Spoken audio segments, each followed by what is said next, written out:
This gentleman had a childhood shooting that should have killed him, witnessed a recent church fire that really crushed a community. You know, he tells a story of a wedding where he shifted the faith maybe of the entire congregation. And we talk about so much more, but all in one conversation. Father Mark Holning grew up as the 15th of 17 kids on a farm in Cartagena. He served parishes from Ohio to New Zealand. But at 8 years old, he was accidentally shot through both lungs, his heart, and his stomach. And it changed everything for him. It shaped how he thought about miracles of faith, community, and so much more. We get into why our goal in life should be dependence on others, not independence, which is so much, so often our goal. How their different generations have shifted in so many different ways, whether that's business or faith or whatever it might be. And why we need to be our best, not be the best, and the difference between the two. He gave me so much to think about myself, and he's going to give you a lot to think about as well. Father Mark, so good, so much appreciated. You're going to love this one.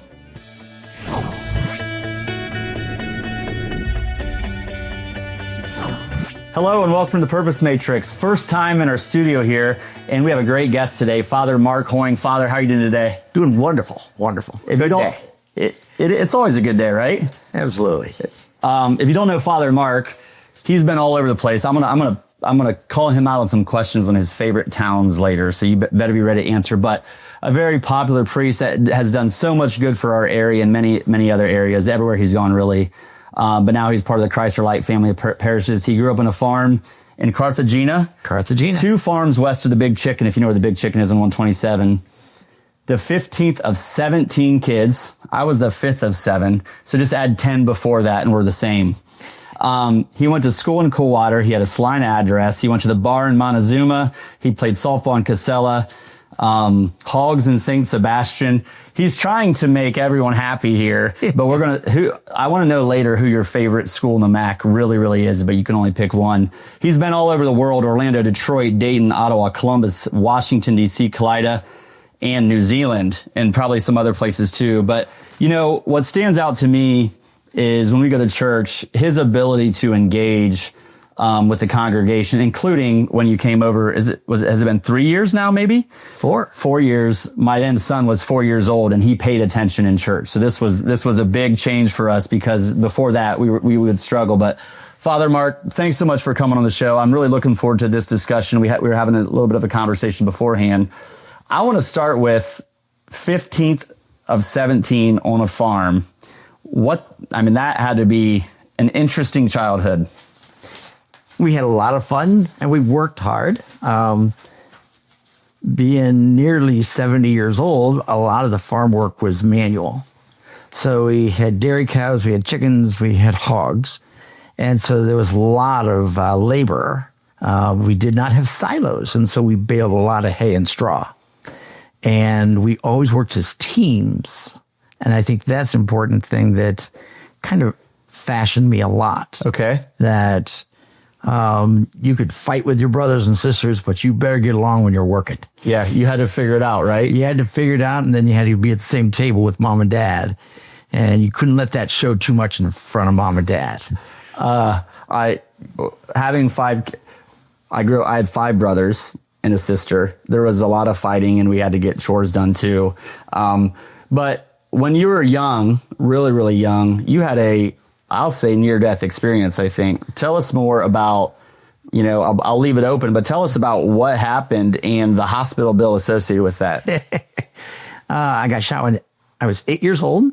I was 2 days before my 9th birthday. And I was collecting insects for a science project for 4th grade.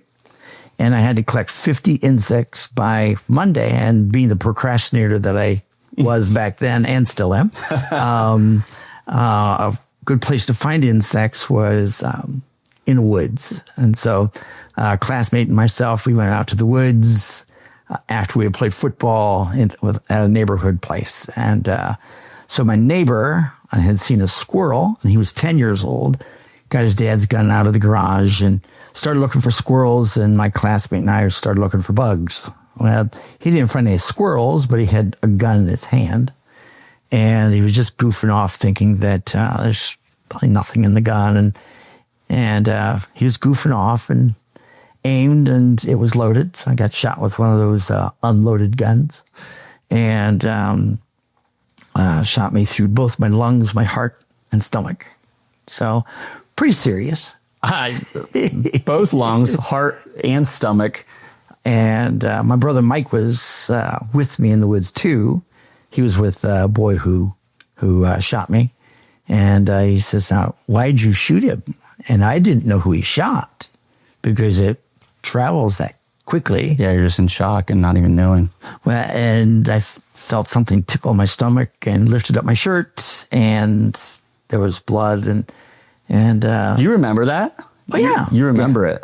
And then I have to run through the woods and had to climb over a fence. And you did? Yeah. So I always think of deer hunters when they would think that would be a good shot. I always think, boy, the deer around here sure are wimpy. So you were still alive at that time, and you've obviously made it, by the way, to today. You went to the hospital, and you'd like to talk about the hospital bill too at the time, because it was expensive at the time. It was nearly 2 months in the hospital and intensive care for most of that. Yeah. And the total bill was just a little over $2,000. Wow. Yeah. Today, so times have changed a little bit. Yeah. And there's so many funny things when you look back that in small town here in the early 60s, they didn't have ambulances. The ambulance was the hearse from the funeral home. Oh. So my mom had to travel from Coldwater Hospital to St. Rita's in Lima in the back of a hearse, thinking that is her son going to live or die? Right. And mom had just had the 17th baby, and the baby came home on a Saturday, and this happened on a Sunday. Wow. So yeah, within a couple of days. Yeah. So, first of all, I think you're here, to live through that sounds like it had to be a miracle. The doctors that gave me no chance. Yeah. So as a priest, you've probably told that story a lot, and it's almost, 60 some years later ish, right? You've probably told the story a few times, and maybe that can be, I don't want to say diluted, but it's just been a long time, right? However, as a priest, you've seen a lot of different things, right? That you've seen miracles maybe in other people. Tell me, is there any that stand out, or just the collective mindset around miracles? How do you think about them in general? A miracle is anything that shows the power of God. We always think miracles have to be these amazing kind of things, but a miracle by definition is anything that shows the power of God. And it could be the miracle of a sunrise. It could be the miracle of holding a baby. It could be, I've seen doctors give people no chance to live, and they come through. And so I've seen the big flashy miracles to the small ones that change people's lives. Yeah. And so I wrote a whole list when I worked at Children's Hospital in Columbus. I've got pages of miracles, amazing stories that happen there. If there's someone so they're listening to this and like, okay, we have a priest on, Father Mark, kind of, we kind of talk faith some, but we also talk business, leadership, mindset, other things. And they're like, so is this, miracles, God? Like, I'm not sure,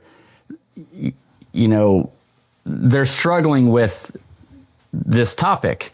What would you say to that person, I guess? Like, what should they look for, or what would you ask them? What advice would you give them maybe to help them see this? Hang in there. Because I don't think you can fully grasp God. God is that amazing, wondrous, beyond our thoughts. Our thoughts aren't God's thoughts. Mm-hmm.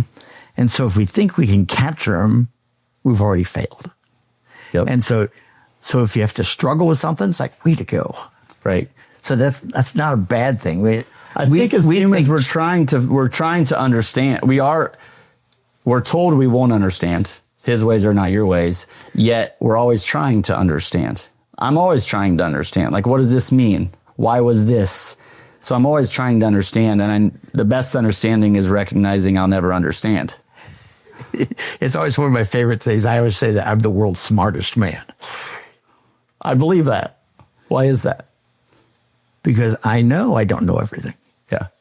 Because if I think I know it all, then I'm really foolish. So is the guidance curiosity no matter where you are in your faith journey? I mean, for me, I want to be curious. I continue to try to understand better, but I need to know? I'll never understand fully. Of course not. But no matter where you are, whether you have no faith, strong faith, anywhere in between, is it curiosity that you would guide people to? Yeah, I think that's good. Being curious and sometimes in doubt. It's like, did I believe it right the first place? And I think God is interactive in our lives. I believe that. And so he just didn't create and we're done. Nah, I think he's very interactive with us that there's more and more to learn all the time. Yeah. And so you never extinguish it. Yeah. And I think when you start to pay attention, I think you become more aware of those small miracles, not always the big shiny miracles, but like you just know, okay, this was by accident. That's pretty hard to believe. It's not believable sometimes. It's just, or it's not true, I should say, right? It becomes probably more obvious. And then I think that grows. Then because of that, the curiosity may grow even more. Yes, it does. It usually does. That, man, that was pretty cool. What's the next thing? And so I've got stories from all the different places and ministries. I always think of a little boy with cancer when I was at Children's Hospital in Columbus, that his mom just prayed for a miracle. And she wanted a big miracle. And finally her son, who had cancer, said, "Mom, I'll take the miracle every day. I'll look for it every day, not just one big one." And she was kind of taken back, says, "I'll take that too." And I think sometimes to be patient with God, because if we had just infused knowledge, I think it might be too much for us. Yeah, yeah. Interesting. So I want to go back to, first, that's good guidance, but I want to go back to your childhood. And then, as we talk to different people that are, maybe they're thinking about their career, their vocation, what they do, right? So a lot of times we might talk in weekend masses or whenever about how to be a good father, husband, mother, daughter, right? And we talk about vocation, but how did you come to, what led you to become a priest that might maybe shed a light, not on, okay, the listener's becoming a priest, maybe that'd be great, but maybe it's a different vocation or something different for them. What brought you to the priesthood? Farming. A lot of people think, oh, you got shot, you're owing God, or that somehow that was the big thing. But farming was that, to drive a tractor and have that time going back and forth in a field to think and to see the beauty of working with God. There was something just attractive about working with God. I think that's, as a father, as a business person, as a priest, that, somehow you're working and cooperating with God. When all the way back in Genesis, it says we're stewards of creation, that we work with God. And, it's such a good, powerful feeling. And so I had time to think on the farm. I'd climb to the top of the barns and look over the waving wheat fields and oat fields, and one would be gold and one would be silver, and the corn would be green, and just to see it, that wave. And it's like, man, God, you're good. Yeah. So first of all, I didn't plan on talking about this, but was some of that just being, you said you were thinking, but I think farming and being out in nature and in the fields was also made you present and where you were. I mean, do you think about, I think there's a challenge with business leaders, business owners. Everything is so fast right now. I mean, smartphones, you name it, like just everything is moving at 100 mile an hour all the time, everywhere, right? but just being present, just being where you are. I mean, what guidance or have you given this topic thought? Because I think it's being talked about a little bit more now. I think it is. You talk about work-related things, then taking care of yourself and things like that, that there should be an inner peace to what we do. And if we're always running, I think I grew up with a lot of competition with all brothers and sisters, and there's so much competition that somehow you either have to keep up or I like to be ahead. Mm-hmm. and you got to work hard, by the way, being the 15th to try to get an edge up on the older brothers, I'm sure. And as we have snowball fights or corn cob fights, they throw it at your body. I throw it at their head. You got to make every shot count. We had, by the way, in the woods as kids, and I was on the receiving end of this, we had rock fights. That's intelligent, right?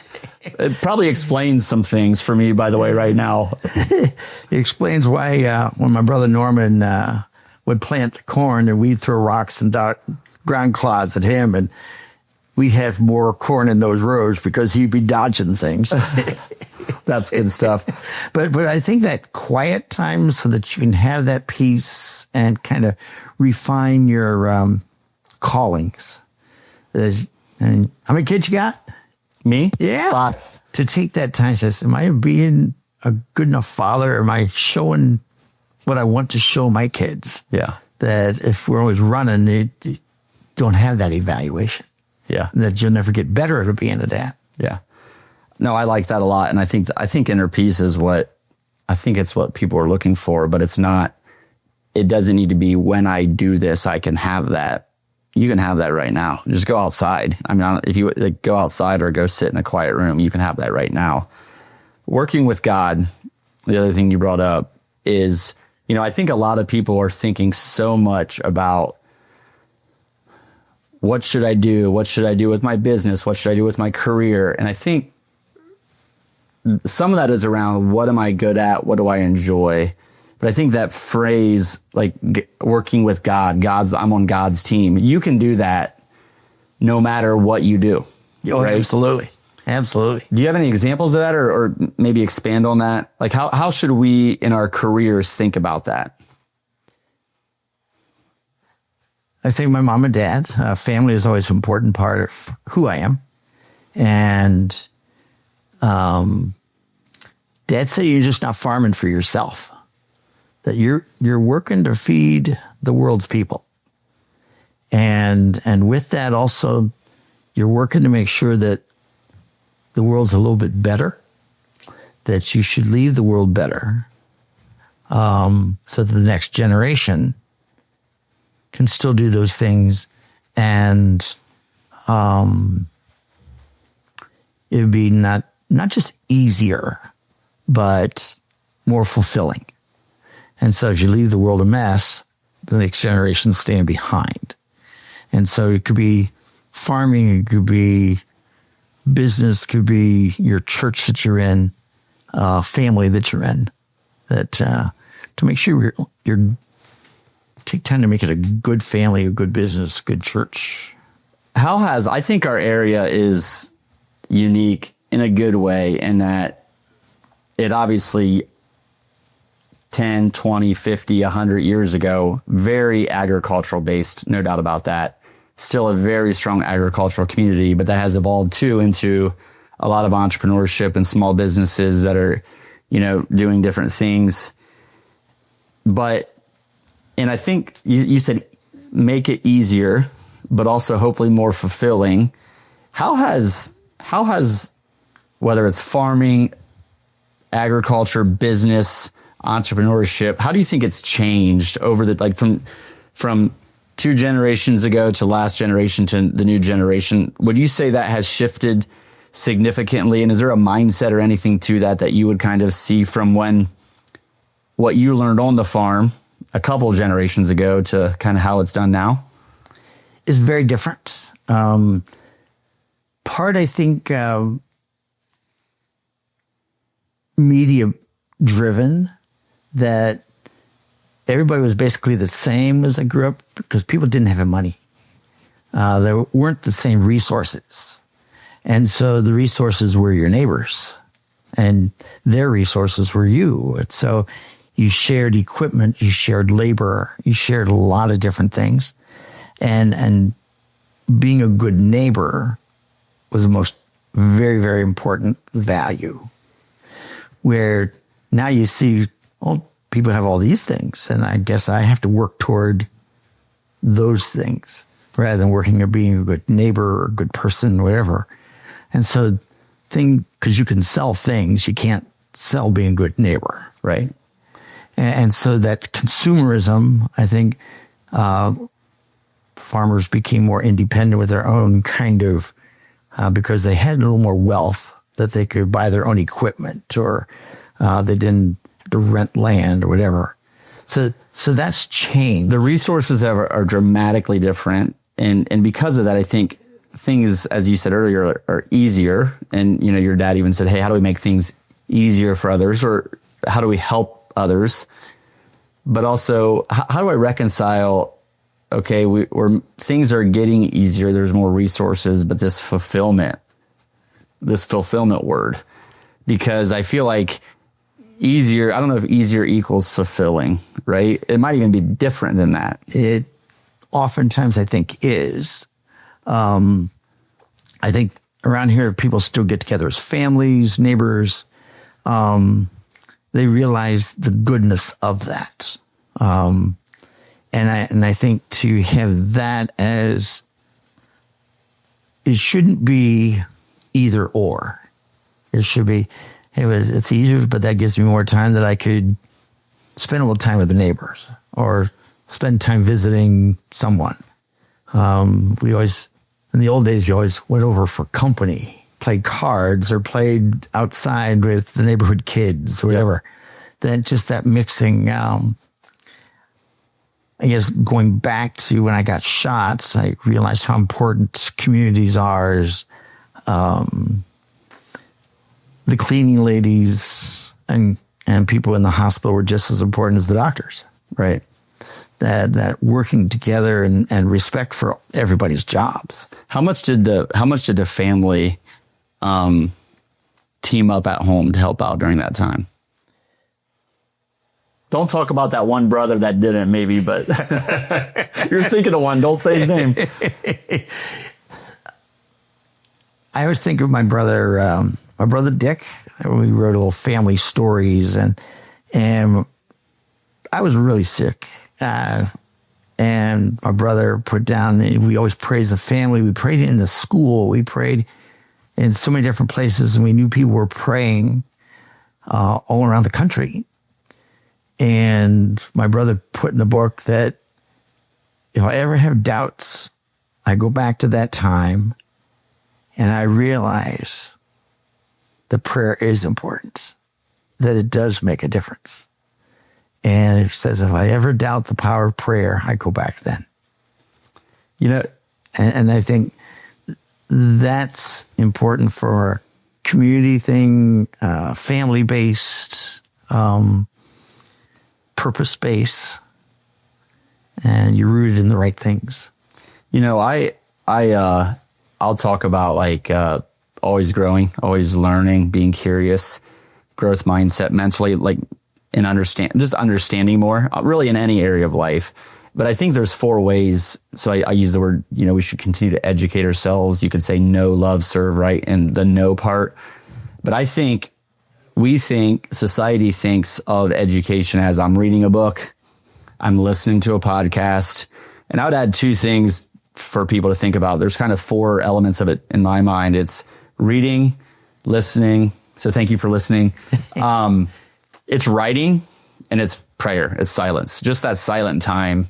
Just be there, be present, and listen. I think is it can bring all those other things together, I think. And without that, I think there's a missing piece of education, of growth, is that if you're praying, you can, especially for our hard driving entrepreneurs or business people, that prayer time, I think, can be an important part of your growth, both spiritually, but also in other ways, quite frankly. Yeah. I was also going to, when you talked about that time and neighbors, I've talked about, the story of the paralytic and the 4 people you need. And that paralytic couldn't get to Jesus without the 4 people that carried the pallet, right? And I just wonder those 4 people's story and how much they needed to help someone else. I think that's the part of the story that we maybe forget, is that how much do we need for ourselves to help others? How much does it do for us? I'll go back to 2 things to answer that one. One is Adam was made. He had all of God's goodness right in front of him. But somehow that wasn't enough. Mm-hmm. That he needed a helpmate. He needed someone that he could relate to. And I think that's such an important part of who God made us to be. That's part of just how we're made. And if we stop helping and stop and putting limits on being helped and helping, not measuring it, right? Stop measuring. It just should be. Mm-hmm. Second is a near-death experience. And when I got shot, and for some reason, I'm one of those people that got to go to heaven and I got to go to hell. And heaven was a place of community and united with God, united with others, and just all the beauty of creation. And it was just wondrous. You were there. And everybody said, "Oh, yeah, was it really?" I got to be one of them people, whatever you might call it. Mm-hmm. But I also got to go to hell, which is just the opposite. That you're all by yourself.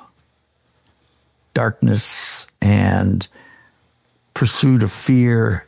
You knew things were not how they're supposed to be. That aloneness and by yourself is not what we are called to be or made to be. I think that sense of community, sense of helping, things like that, that's just in us, how God made us. And when we go against that, we lessen who we are and lessen who our community should be. I think if there's one thing that changes, and I've said this before, people that listen have heard it, if there's one thing that can change your life, it's the commitment. I mean, you have your family, but it's the commitment. If you're a man, a group of men that you can go through life together, really be really, really open and authentic and help each other out. Just think the paralytic, but you're helping one person, but then they're helping you back. And that's to grow in your faith, to grow in whatever area of life you want to. Same thing for women. You can do the same exact thing. And I think that true community, not surface level, going out on weekends, talking about sports community. I'm not saying those are bad things, but that's not true community, true family, true brotherhood, whatever you want to call it. I think that if you can create that, that's heaven, man. That's it, right? And the opposite is there's so much loneliness in society today because we're so attached to our phones or other things, measuring whatever it might be, that, we gotta resist that. From what you just said, we really have to resist that. Yeah, in a society that really goes for independence, right, is false. You can't have a community by a bunch of independent people.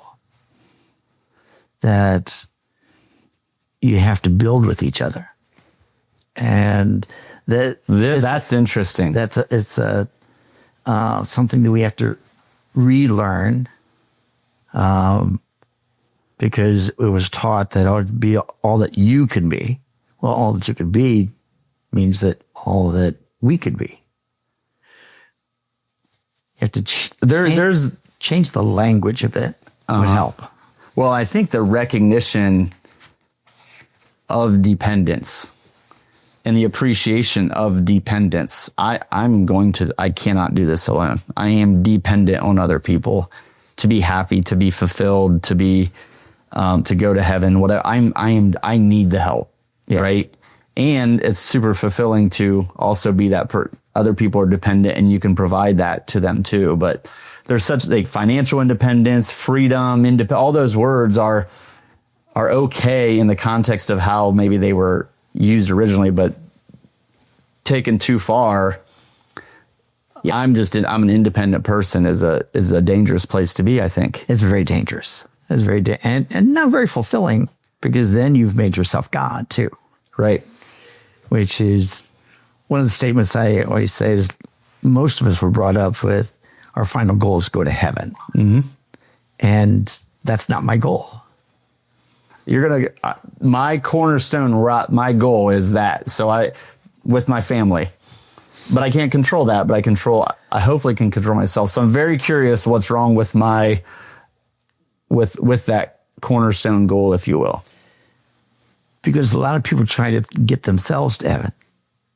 Okay. You can't get to heaven without God.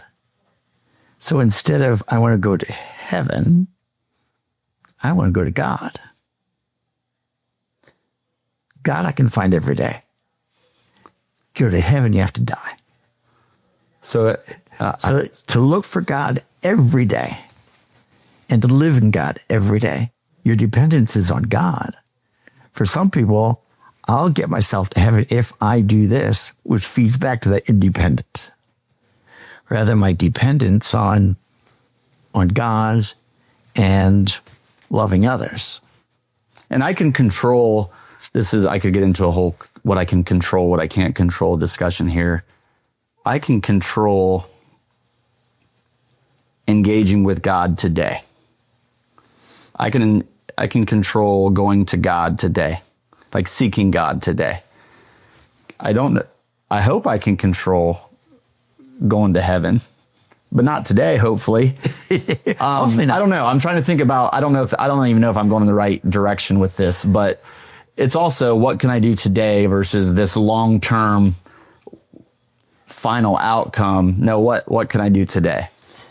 And that way you keep God in the formula every day. Right. That's what I like about it. Right. Rather than, I can have a deathbed conversions. I'm just going to live my life. Then I'll get God later. Right. It's like, no, because if you live with God now, you'll have a more fulfilled life anyway.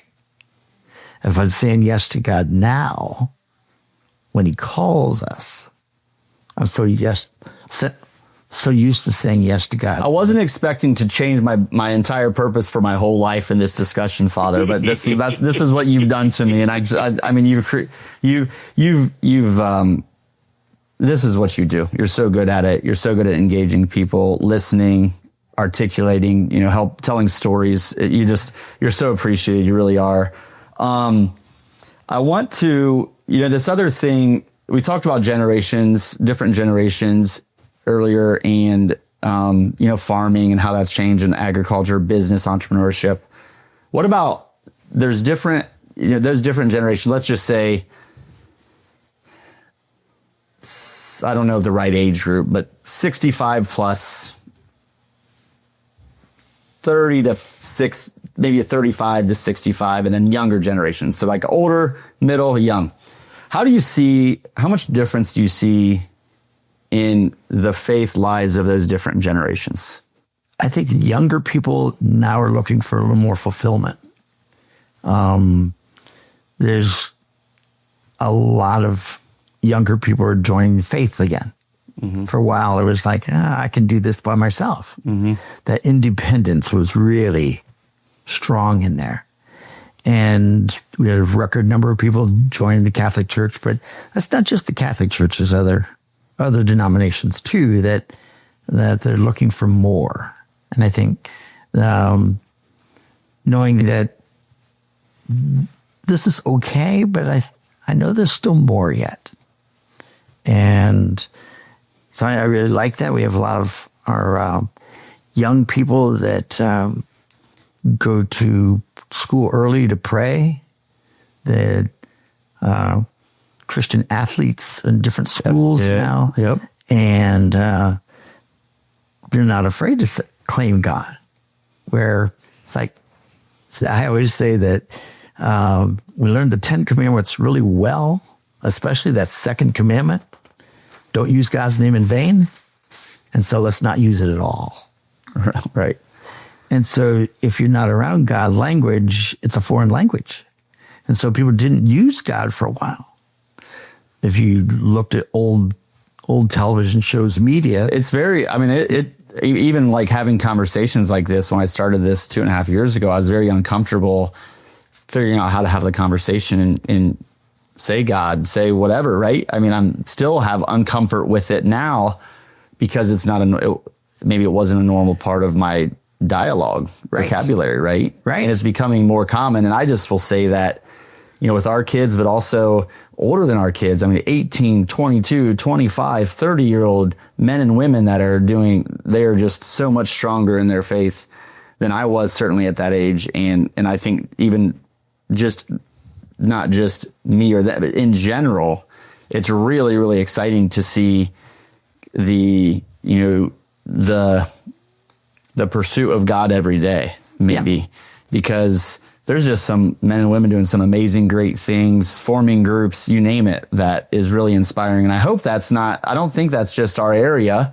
I think it's definitely happening in our area, but I think that's a I think it's bigger too. theme. Oh yeah. And you see that around the country. I've also heard that,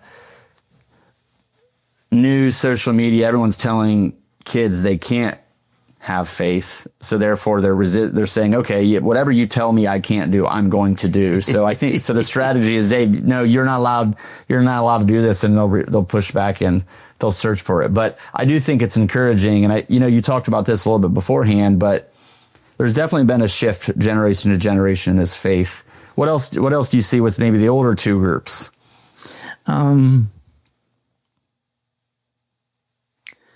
I guess the older groups is so weird to think myself as that older group, but I am that older group. I can say 70 and above, and you're safe then, right? Thank you. I think I can say that. Yeah. We're getting close.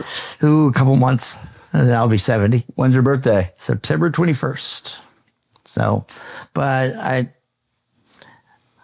think we got brought up in that era of being almost like a little afraid to say God and talk God language because you didn't want to infringe on somebody. I guess the generation after me became very sensitive. In the last years, we don't want to offend anybody. Right. And it's like, it shouldn't be offensive. And I know you want to talk about New Zealand too. I do. And there was the happiest place on earth. One of them. Yeah. But over there, being different doesn't mean wrong.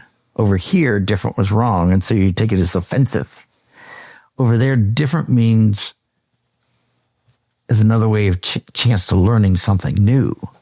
And so it doesn't repulse people if they have a different opinion. It's like, let's talk more about it. And so there's a general respect rather than it's different, I don't respect you. And if God's so big, there's gonna to collect all those different understandings. It's pretty powerful. Right. And so let's talk about it and respect it rather than say, you're just wrong. I think it goes back to that, whether it's just no matter what the circumstances, be curious, be open. Is that why it's one of the happiest places on earth? Or tell me more about, because you were there for a couple 2.5 years. 2.5 years. Tell me more about that. There's one thing to go visit a place, is another thing to live there, to kind of embrace cultures and understandings of people. And the only mammal that was native to New Zealand before people got there was a bat. So they didn't have foxes or wolves or... That's the only mammal. Mammal. They didn't have predators. And so I think the people, when they came there, took on a lot of that. We don't have to be predators. And so, wow. and so that image of friendship, working together, just was kind of built into the people. It's some of the nicest people, friendliest people. It's built on hospitality rather than I'm superior. Where if you look, a lot of different societies is based on I'm superior. Right. Like, yeah, America's the best. Right. And that was something that you had to get used to, that you don't have to be the best. You just try for your best. Right. And allow other people to be at their best. Not be the best, do your best. Yeah. And to think you are the best.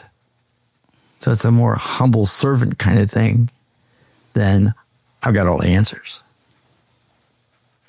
So it's a different kind of society, and for someone who grew up with the wheat fields and the oats waving, to see the beauty of New Zealand, because they got every climate within one country. And you can drive there. You could ski and see glaciers in an hour drive and swim with the dolphins. Wow. So you have such diversity and such beauty, and that translates also into the people. That you have diversity of all kinds of island people, to the Dutch who came there from World War II, to all kinds of different, and to see how you can get together and be together is very powerful. There's gonna be some vacationers to New Zealand now. Like we can get four season one. Let's go there for a couple weeks. I love the be your best, not be the best, because I have more control over, I just need to be my best. I need to be my best.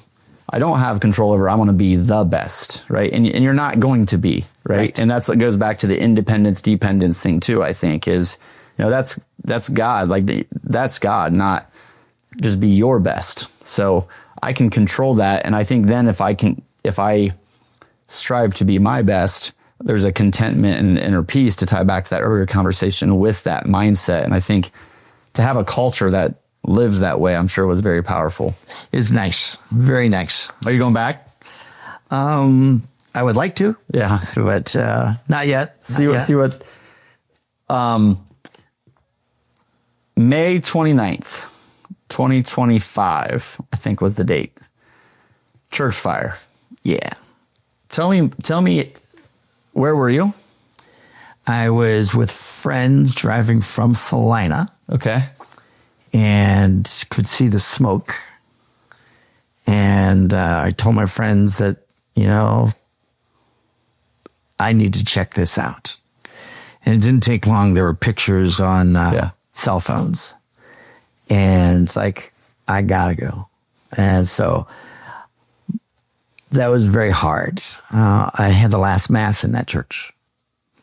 And I could tell how much it hurt people, and that hurt.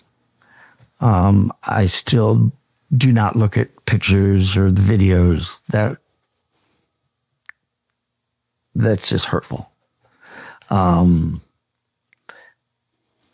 It's a building, but it has so many different deep memories for people. Mm-hmm.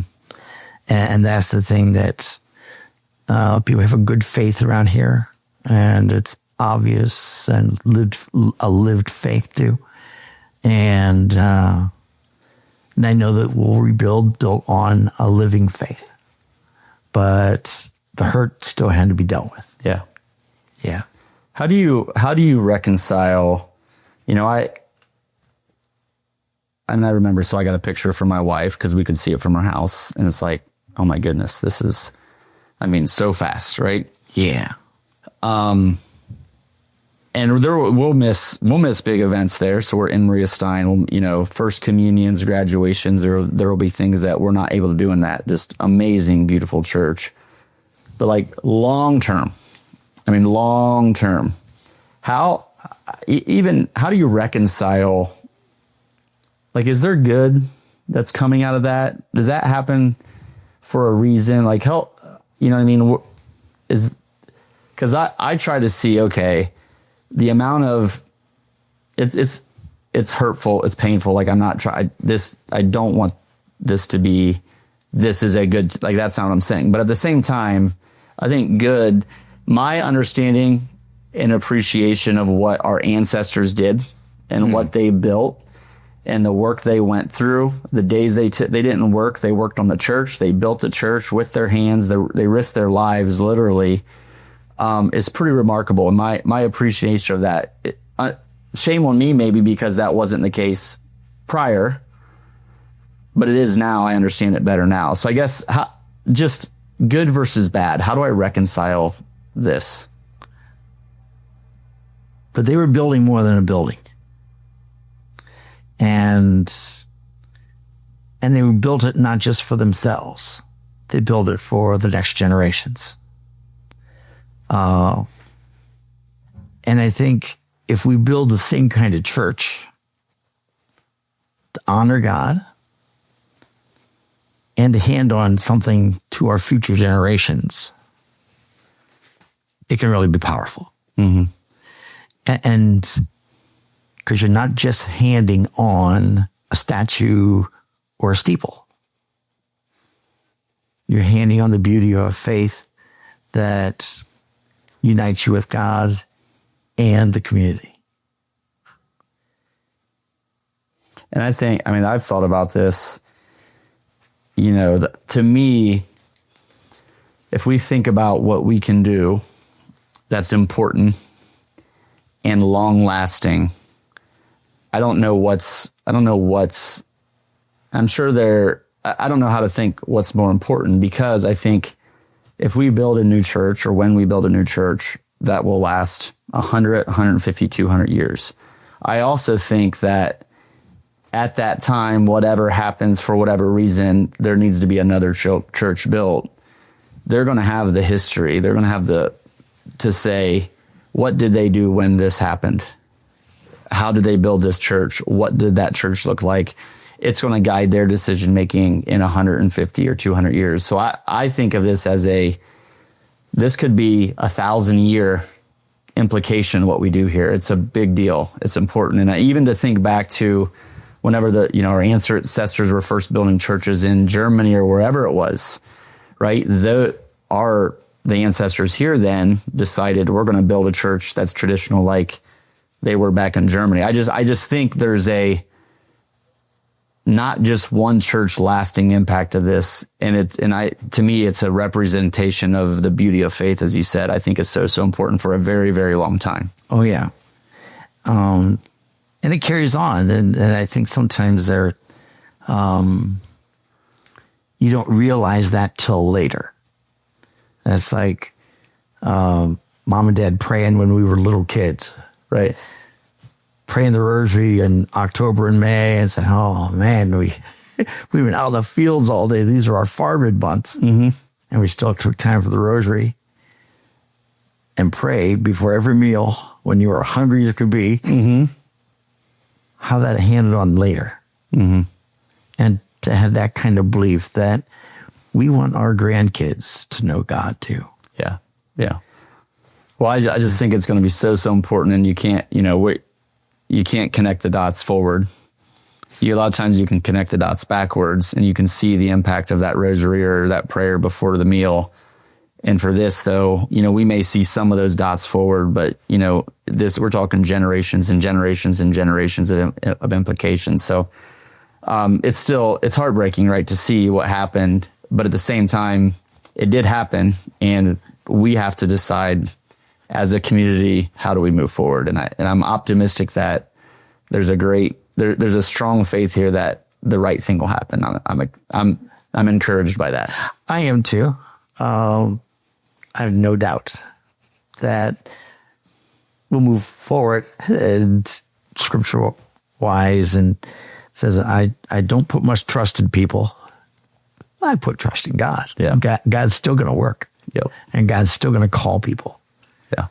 and God's still gonna touch their hearts, say, I do love you and I love my neighbor.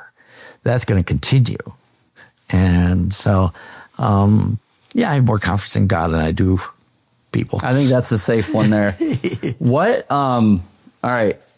You are a joker. You're a joke teller. You're not a joker, maybe. You're a joke teller. Best joke you got. Oh, gee. Eileen. Oh, I know all those name jokes to agriculture jokes, church jokes. I just know lots. And this past week was Father's Day, and so there's Father's Day dad jokes. Can you make fun of me as a father here? Give me a joke. What was your? I was at a different mass. What do sailors do if they recognize they've got a sick ship? Oh boy. They take it to the dock. Just okay. Actually, this is the more important one. Are these originals? Are you researching in your free time? Are you like opening up what's your source? I do a lot of original jokes. I do a lot of original things, but I've always been able to kind of. We'll edit. There can be a short edit here if we Yeah. need to. You're an important man. We're all good. That's I always like to twisted things, and that's basically what jokes are. Just an old twist of a phrase, or there's lots of jokes like that. So we in our family we told lots of jokes. So we're a lot of fun. Well, you are, as I said, so engaging. We appreciate it. Just not just for.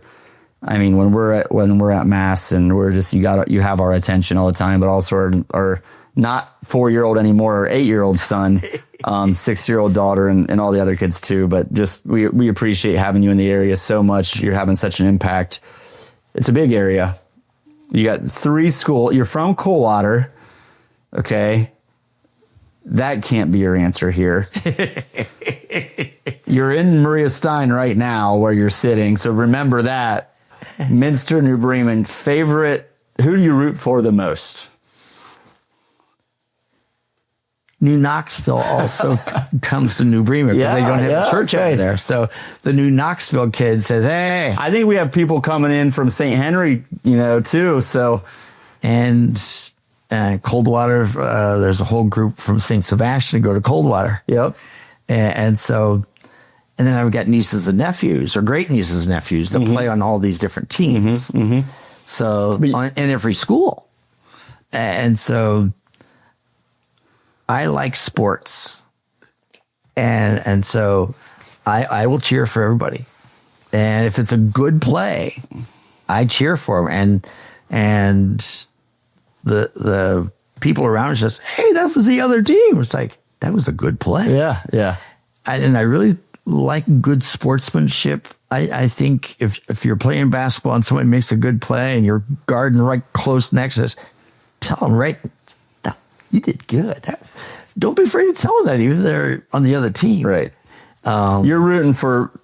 I didn't think I'd get a name out of you or an answer out of you. And you won't. You're rooting for people out there. I also root. I was 13 years in Putnam County. Right. A lot of good schools. Lots of good schools up there, and we run into them a lot in the playoff. I mean, Northwest District. Oh, absolutely. There's a lot of, and so they still. I still. You're rooting for people to be their best, not be the best. The win, the loss, no, but for people to be the best. By the way, not be the best athlete, the best skill, but the best character, the best sportsmanship, the best. That's what you're rooting for. I do. I really like good sportsmanship. That's a way to watch a game, by the way. Like, there's no nerves, no nothing. There's just like, I'm just going to enjoy this game. The parents can be up there, nervous wrecks, but I'm just going to have a good time. Oh, I love to watch those pairs go crazy. Well, I don't know where I'm going to be going crazy here in the next couple of years, I'm sure. So, but if that's because now they place each other so often that they know each other now. And if they make a good play, you should be able to say, you did well. That was good. Yeah. And I think I didn't play sports in school because I milked cows and did farming. And my whole family did that. And we got some pretty good athletes in my family. And I always remember playing sports after high school. And one of the high school coaches came up and says, "Hey, you did good." And what an impact that made to hear a compliment that you'd want to be on the school team, but you're doing farming and things. Yeah. To hear someone give a compliment says, that's important. Yeah. And to do that as teammates, as people you're playing against, I think if we did more of that and appreciate that, world would be a little different too. Yeah. Yeah. I think those small comments can go a long way, right? And they're so simple. They have to be meaningful. They have to be authentic, as that one was. Yeah. But then say it. Don't be afraid to say it. Say it, right? And I think around here too, with phones and everything else, so many of the kids know each other now too. So hopefully that brings out good sportsmanship, right? I think it would. Not. I don't know this person, so I'm out to just get them. I want to win. I want to play my best, but yeah, because I expect them to play their best, right? Yeah. Well, but all in all, you said Marion local, right? No, okay. I figured I'd try. Father, I appreciate it so much. I mean, this is fantastic. We'll wrap up here, but I have one. You've seen a lot of miracles, small and big. You've impacted so many people. Wherever they are on their faith journey, myself included, many, many others in our area and all over the world. You're truly like doing your calling, and we're all in our community so appreciative. How does what you do, how does it make you feel?